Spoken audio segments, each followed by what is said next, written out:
kung sama-sama ay walang problema. Palagi ang maghugas ng mga kamay gamit ang sabon at malinis na tubig. Sama-sama, tulong-tulong, nating labanan ang COVID-19. Kaya natin to, wag lang matakot. Kung sama-sama ay walang problema. Sa may sakit, ika'y dumistansya para di ka mahawa. Kung uubo at babahing, bibig at ilong iyong takpan. Sama-sama, tulong-tulong, nating labanan ang COVID-19. Kaya natin to, wag lang matakot. Kung sama-sama ay walang problema. Labanan ang COVID, kaya natin to.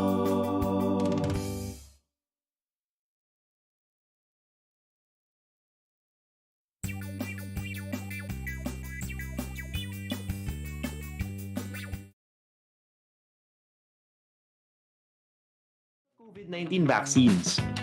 Doc, ano po ba yung booster shot? Fully vaccinated naman ako. Kailangan ko po bang nito? Oo, kailangan pa rin natin ang booster shots. Ang booster shots ay dagdag na COVID-19 vaccine na ibinibigay sa isang tao para maibalik ang proteksyon na humina o nawala. Ito ay ilang buwan matapos makompleto ang naunang mga bakuna kontra COVID-19. Tara, magpa-booster na para sa Healthy Pilipinas! Kapag sama-sama tayong aaksyon, makakamit natin ang solusyon.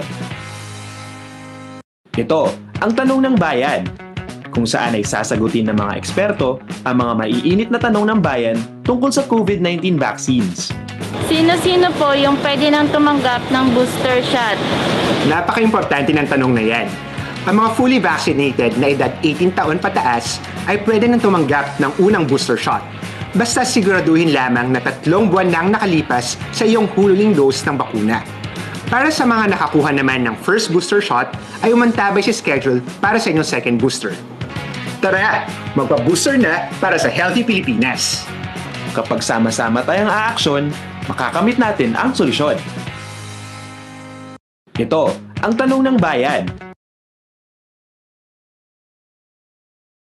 Good afternoon po. Welcome po sa ating media dialogue today, August 2, 2022. So for today's media dialogue, we will be having our updates on the dengue cases in Bicol region. So if you have any questions po sa ating media dialogue today, you may input them dito sa ating chat box sa mga participants natin sa Cisco Webex.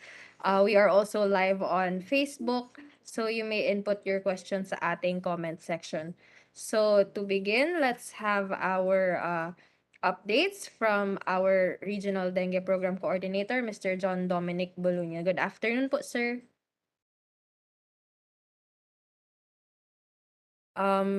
No audio po, sir.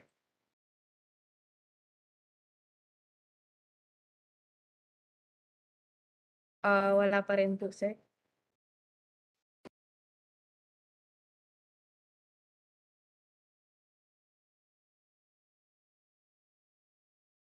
Naka-mute po yata kayo, Sir Nick.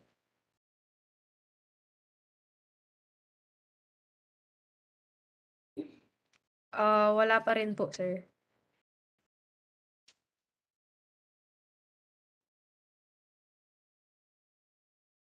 Hello, good afternoon. Okay na po ba? Alright, okay na po, sir. Yes po. So, go ahead po, Sir Nick, with the dengue updates. Yes, ma'am. May i-share lang po akong dito po.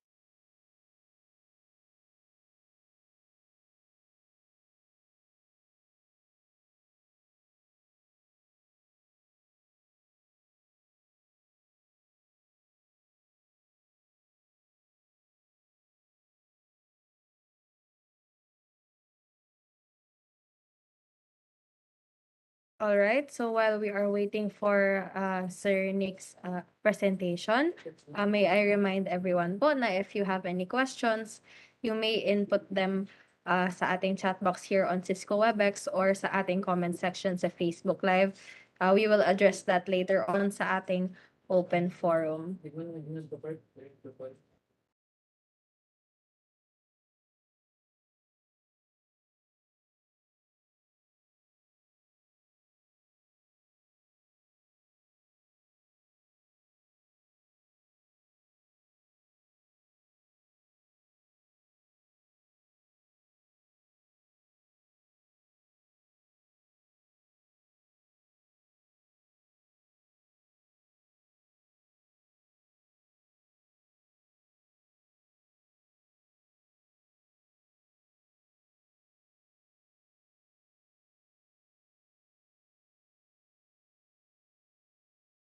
Hello ma'am, Max, nakita na po ba ang data? Yes po, sir. Nakikita na po yung screen ninyo. Pasensya na po sa technical difficulties po. Yes po. Dengue case po sa Bicol region, as of from January 1 to July 30 po, meron po tayong 1,014 po cases. Compare po natin siya last year po with same time po, meron tayong increase na 131%. And for July 17 to 30 po, meron po tayong 95 cases po. Compare po last year with same time po, 24 cases lang po tayo. Meron tayong 296 cases increase po. Yung Albay po, meron tayong isa, ngayong July 17 to 30. Compare po with last year, 3, meron tayong 67% decrease. Camarines Norte po, yung taon meron tayong 16. Last year po, meron tayong isa. Kaya po meron tayong 1,500 increase in cases po. In Camarines Sur po, meron tayong 66 cases po ngayong taon. Last year po, meron tayong 15. 340 increase percent po from Camsur. Catanduanes po, meron tayong ngayong taon na 6. And last year po, 4. 50% increase. Masbate po, meron tayong 4. At last year po, wala. Kaya meron tayong 100% increase. Sorsogon po, meron tayong 2 cases this year. And last year po, isa lang. 100% increase po.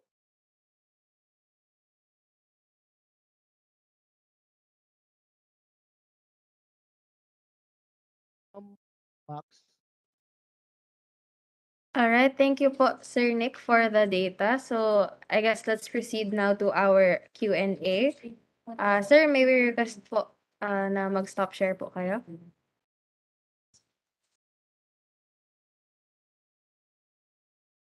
So let's proceed po sa ating first question. So we received here sa ating chat box from Christopher Novello.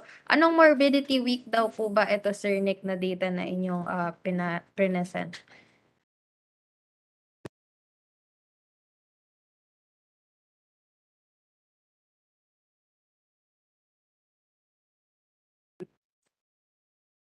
Sir Nick, nakamute po yata kayo.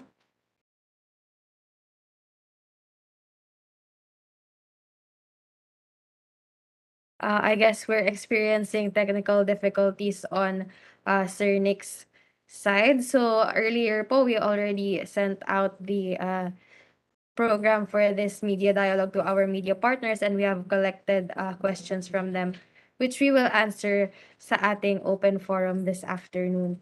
Pero if you still have any questions that you would like to ask based on sa data na tinanong po, na present po ni Sir Nick kanina, you may input them po sa ating chat box dito sa Cisco WebEx and sa comment section. Sir Nick, wala po kayong audio ulit? Wala pa rin po, sir. Ba? Ayun, okay na po, sir. Galing ko na lang. Sige po, sir. Po itong tanong po kanina. Yes po, sir. So for our first question po, galing po ito kay Ma'am April Manhares. Ilan po ang dengue threshold for Bicol? Naabot na ba or nalampasan? Ma'am, yung threshold po hindi pa natin nalampasan. Medyo malayo pa po tayo compare po sa yung threshold po.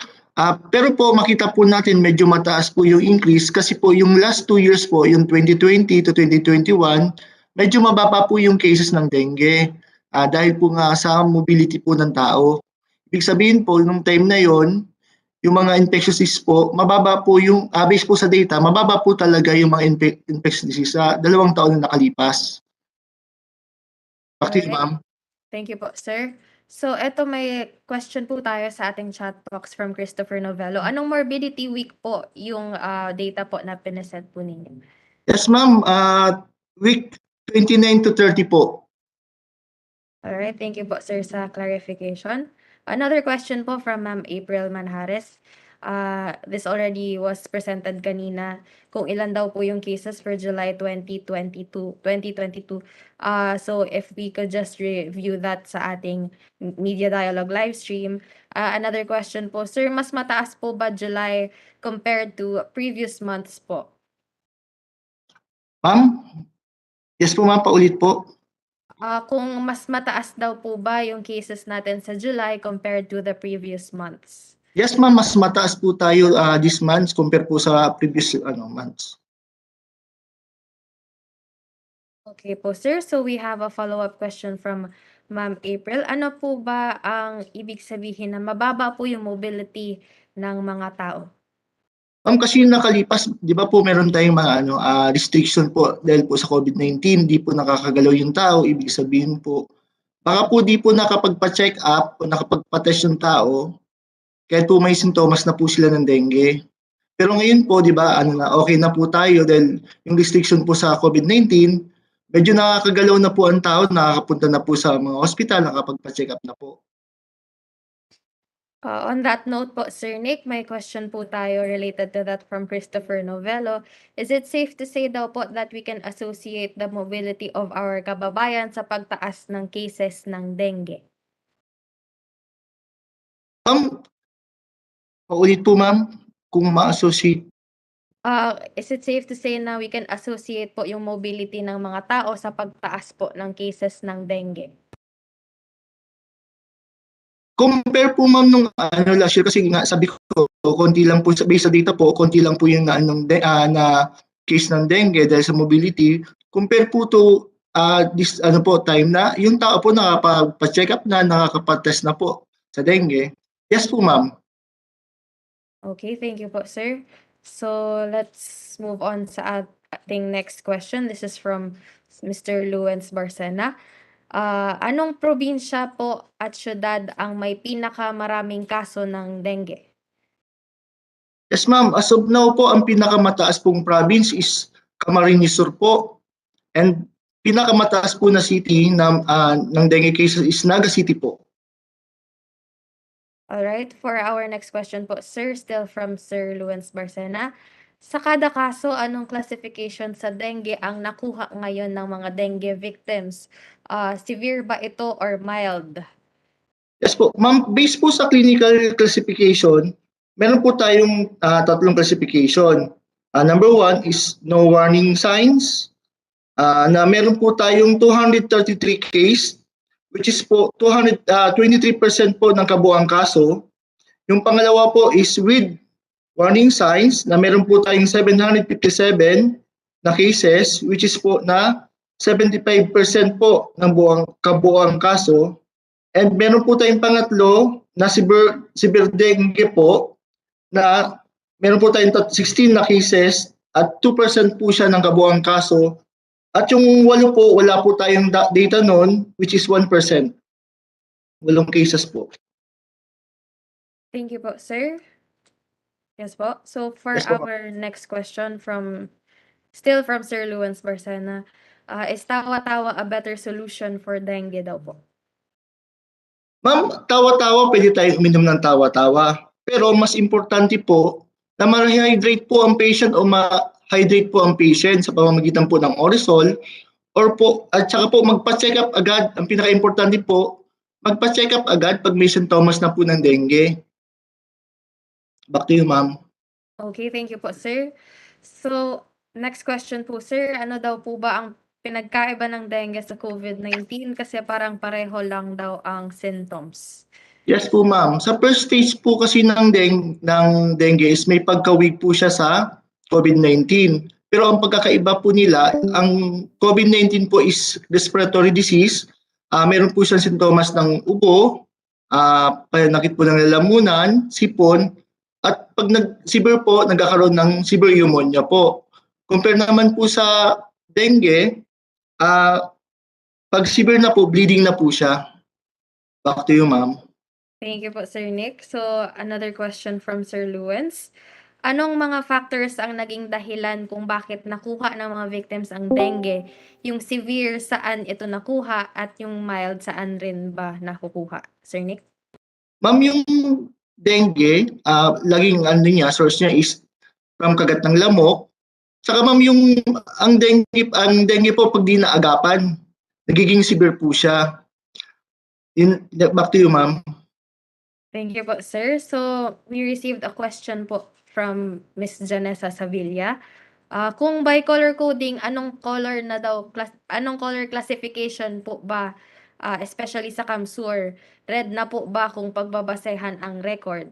Another question po, still from Miss Janessa. Ano po ang payo ng DOH sa DepEd, lalo na ngayong paparating ang pasukan na nasa school ang mga bata?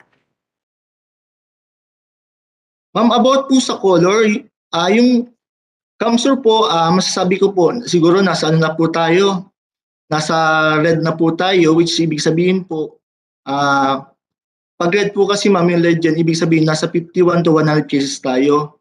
Except po Naga City, na, kumbaga ma'am, parang maroon na siya, na more than 100 cases na po siya. Based naman po dun ma'am sa pagbubukas ng klase po ng mga bata, pinapayuhan ko po ma'am, gawin po ang 4S po, yung search and destroy,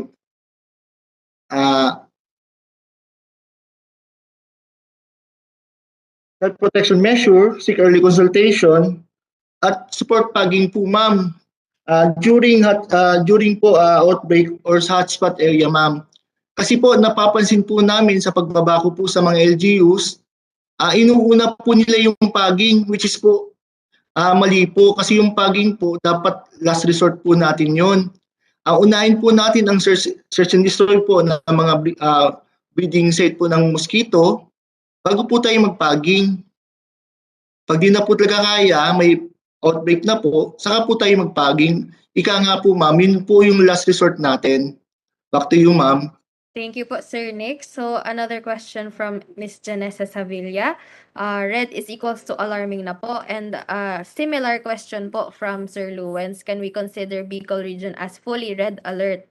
Hindi pa po ba tayo makakapunta sa endemic pagdating sa dengue? Ma'am, yung Bicol po ma'am, di pa po alarming yung case. Pero po, dapat po maging aware po tayo kasi pataas po ang case natin. Kaya nga po, lagi namin ina-advise na maging aware po tayo, gawin po yung 4S. Back to you, ma'am. Thank you po, sir. So, I guess yun po yung ating mga natanggap na questions on dengue from our media partners. So, if may mga questions po kayo na hindi na-address this afternoon, you may send them to us sa ating group chat ng DOH Media or sa ating Facebook page na DOH Bicol CHD, and we will relay that to Sir Nick. So, sir, may we ask na lang po for your final message sa ating mga viewers ngayong araw. Yes, ma'am. Ma'am, itong dengue po, laban natin lahat to. Di po kakayanin po ng Department of Health po at ng LGU lang po. Kailangan po ng community po na suportahan po natin ang 4S. Laban po natin lahat to. Kailangan po naging malinis tayo. Mabawasan po natin, umaalis po natin yung mga breeding site ng mosquito. Kasi po, pag wala pong lamok, wala rin pong dengue. Yun lang po, Ma'am Max. Thank you po. Thank you po ulit, Mr. John Dominic Bulunya, ang ating Regional Dengue Program Coordinator dito sa DOH Bicol CHD. Thank you very much din po sa ating mga media partners na nag-join sa ating media dialogue dito sa Cisco WebEx and also sa ating viewers sa Facebook Live. So, we will see each other again po sa ating susunod na media dialogue. Thank you and good afternoon, everyone.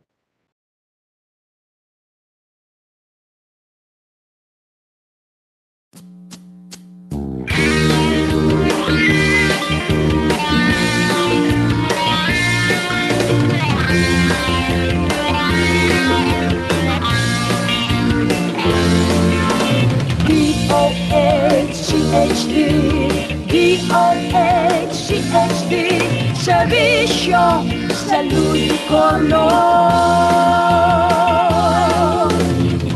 Ako, kita gabos, magtarabang, magkaigwang, maray na salud. DOH, may dekalagdag na serbisyo.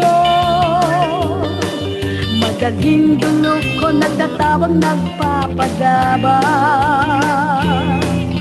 Mga programa, nagkasama ang sinda sa serbisyo. Matawaan, solusyon ang mga kahirangan. DOHCHD, DOHCHD, serbisyo sa Ludicolo. Ika, ako, kita gabos, magtarabang, magkaigwang, maray na salud. Buon sa inulan, ipangakisagod na kita magdakula. Immunization, vaccination, sa tuig tinaon. Mag-ibo maagi, maiwasan ambisyon. Regular na check-up at kaibuhan.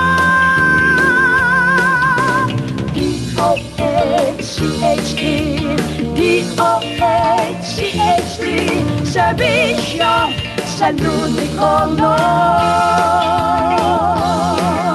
Ika, ako, kita gabos, magtarabang, magkaigwang, maray na salud. Balanseng, magkaon, tamang katurog. Ehersisyo, magsumba, magpagibig, magtimbang.